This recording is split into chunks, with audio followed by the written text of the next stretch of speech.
management system and continual improvement. This chapter deals with a management system that is transparent, efficient, and easy to maintain. The verified farm shall have an easy to maintain and practical management system to comply with the trustee code and applicable legislative requirements. It will help the unit to plan, implement, and monitor compliance with the code. It will help reduce cost of compliance significantly. It will enable the external verifier to assess compliance with the code requirements. It will also help units assess their own progress continuously through years 1 to 3. So what is the management system? It is a system to establish policy and objectives and to achieve those objectives. It is a combination of processes and systems directed towards organizational goals and objectives. It is based on the concept of plan, do, check, act, PDCA. The focus is on continual improvement, adding value to the business.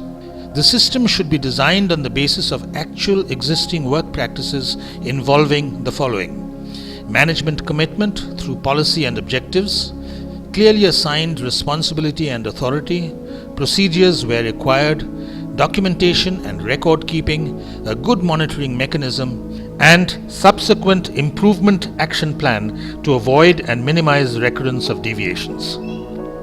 Code Requirement 1.1. This is a mandatory criteria point.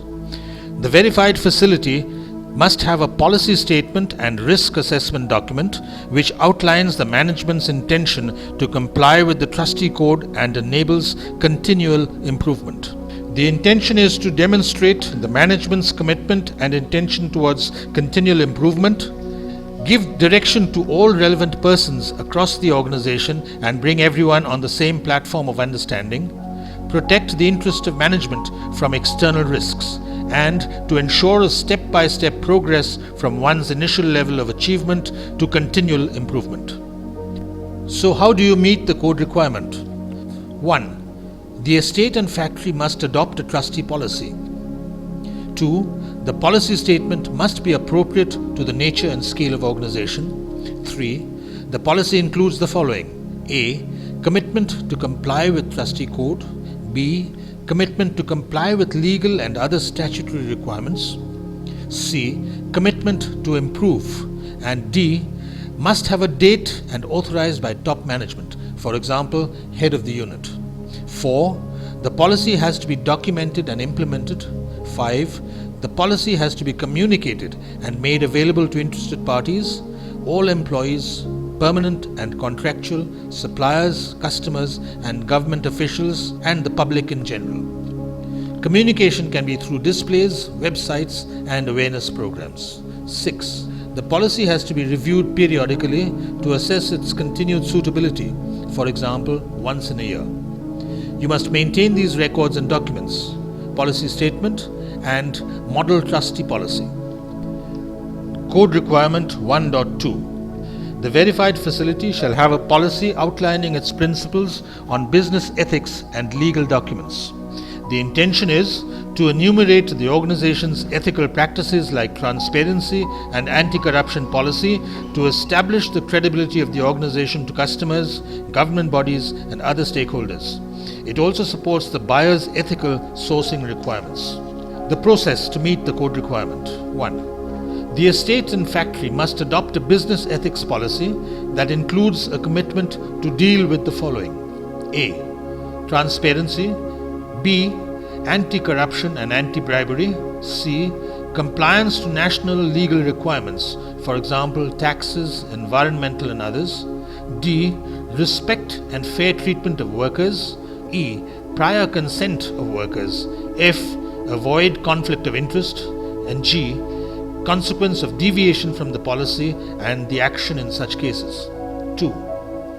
It identifies the areas susceptible to unethical practices, for example, sales, purchase and logistics, and help with ways to address such situations. 3.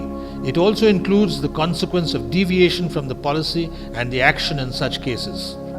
4. In case the organization has an existing business ethics policy, the same can be adopted for trustee code compliance.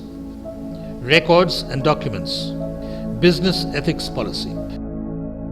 Code Requirement 1.3. The verified facility shall have an overview map of the total farming area. This map must show the tea fields with planted and protected areas, water streams, human settlements, and tea factory where applicable. The tea fields must be identified with a name, number, or color on the map. Factories shall have a separate map showing the factory layout. The intention is to provide an overview of the total area, farming and non-farming. It serves as the input for planning. A detailed map helps the organization to devise appropriate controls for various activities. This is the way to meet the code requirement. 1. Develop or procure a map from your local government department or authentic internet utility site, for example, Google Maps. 2. Identify and mark the following on the map. A. Aggregated plantation area including nurseries, local ecosystem, human settlement, protected areas, reserve forest and local forest, and water source, water streams, rivers and rivulets. B.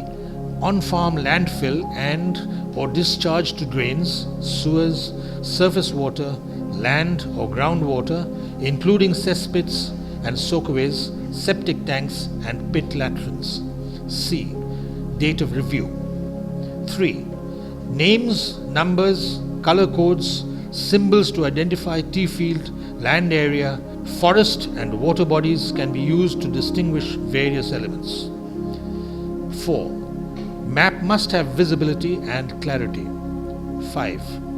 Factories must have a factory layout which include processing areas, water sources, water storage facilities, water treatment facilities like filtration, ozonization, appropriate wastewater treatment, filtration system, warehouse location and bait stations, workers' facilities like hand washing area, change rooms, restrooms, etc. should be mentioned in the map. For records and documents, maintain a site map. Code Requirement 1.4. This too is a mandatory criteria point. The verified facility shall be legally functioning. It shall also have proof of undisputed claim to the land it uses, for example, deed, T-board registration documents, outcomes of legal challenges, etc. In case of smallholders, T-board recognition, smart card, or the absence of any claims is sufficient. The intention is to ensure that the estate, factory and smallholder groups operate from legally valid premises and should not function on land with conflict of ownership or without having tenancy or the right to farm by lease agreement. The legal document helps the holder to demonstrate with evidence to carry on their business at the current locations. To meet the code requirement, ensure that 1. The entity must be legally functioning. 2. In order to achieve this, relevant legal records from the following list are to be available. Records and documents. 1. To establish the legality of ownership, tenancy, or government lease.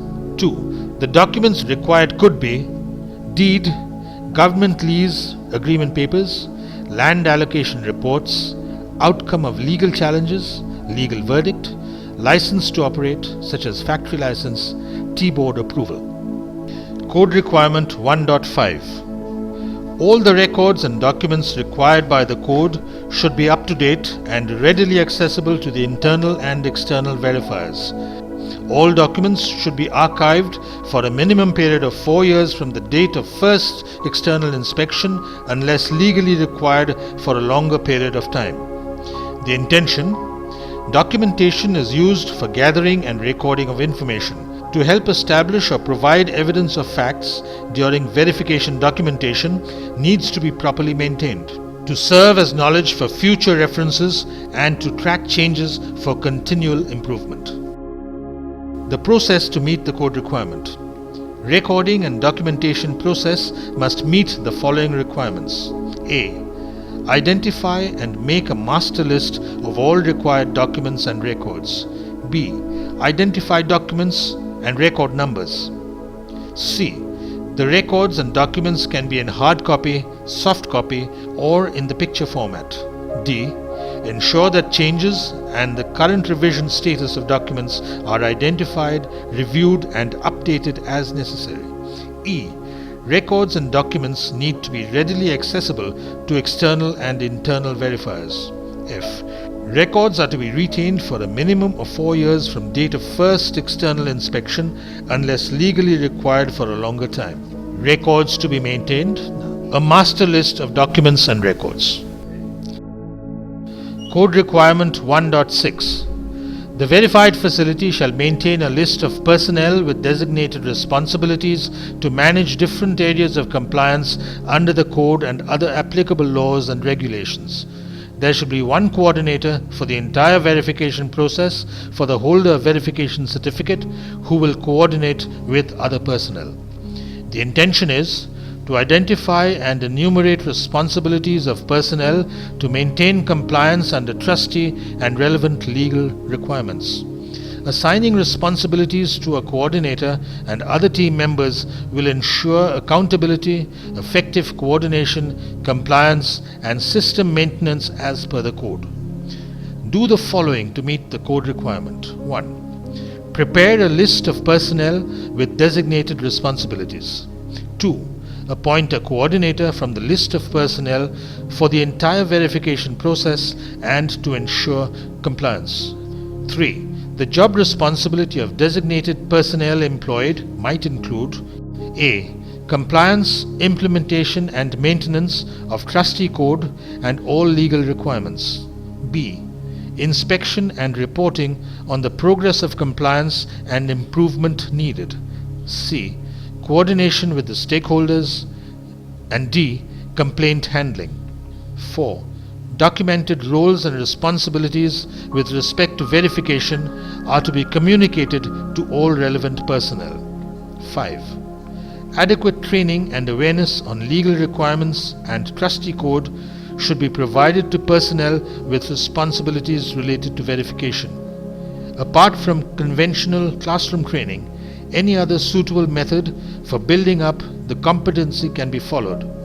Typical examples include buddy approach, delegation of relevant authorities, on-the-job learning, etc.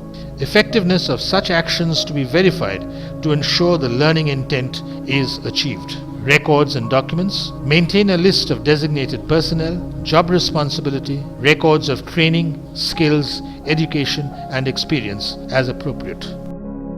Code Requirement 1.7. All records of internal inspection and internal verification audits shall be maintained for at least 4 years. The internal verification audit reports should be sent to the certification bodies within 2 months of completion for approval. For all non-compliances, an improvement plan shall be designed for the next year. The intention is to conduct internal inspection and verification audits to evaluate compliance and improve operations for estates, factories, and smallholder groups. To help in finding gaps in the system implementation and devise an improvement plan consisting of recommended changes. Maintenance of the inspection and verification records serves as knowledge for future references to track changes and continual improvement.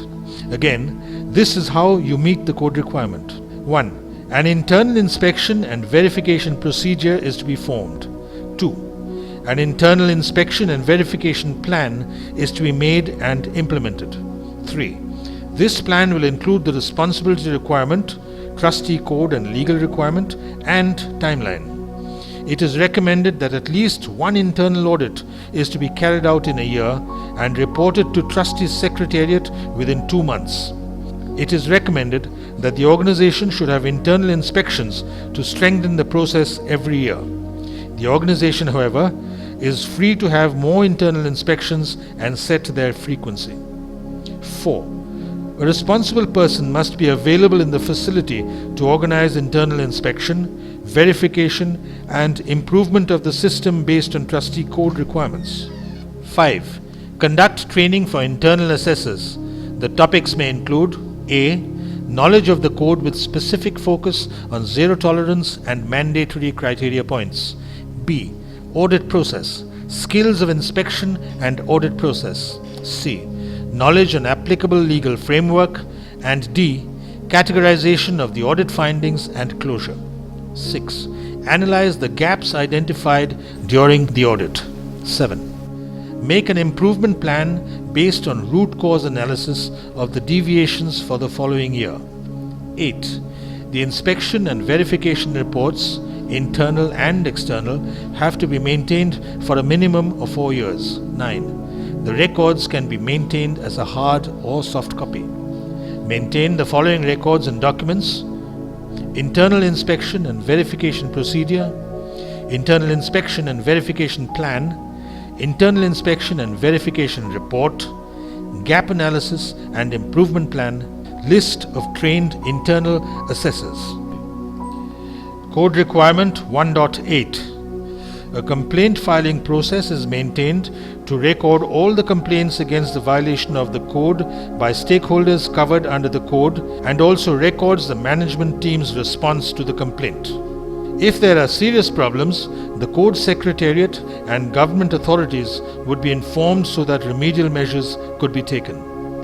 The intention is to ensure effective complaint handling and see that all complaints are registered and resolved. The process includes identification of root causes of the complaints and ways to eliminate them. It demonstrates the state's and factory's transparency and commitment to address issues, concerns raised by stakeholders, for example, buyers, employees, suppliers, local communities, and others, and improve their practices. To meet the code requirement, you should 1. Put in place a complaint handling procedure which is accessible to all stakeholders, employees, customers, and suppliers. Complaints to be handled by designated personnel whose responsibility will be clearly defined. 2. Ensure that the process is transparent, fair, and is communicated to all the stakeholders. 3. Include information about what complaints can be filed along with how and where to report. 4. Ensure that analysis and redressal of all complaints are carried out within a specified time frame. 5. Maintain a record of complaints redressal that includes the complaint, nature of complaint, general or serious, investigation and resolution of the complaint. 6. Complaints related to food safety, violation of human rights, potential high impact on environment and safety hazards can be considered as serious. 7. Take immediate action in case of serious problems and inform the Code Secretariat and government authorities. 8. Record the response to all complaints. Records and documents to be maintained. Complaint handling procedure. Complaints record register. Show cause notices, charge sheets, minutes of complaint redressal meeting.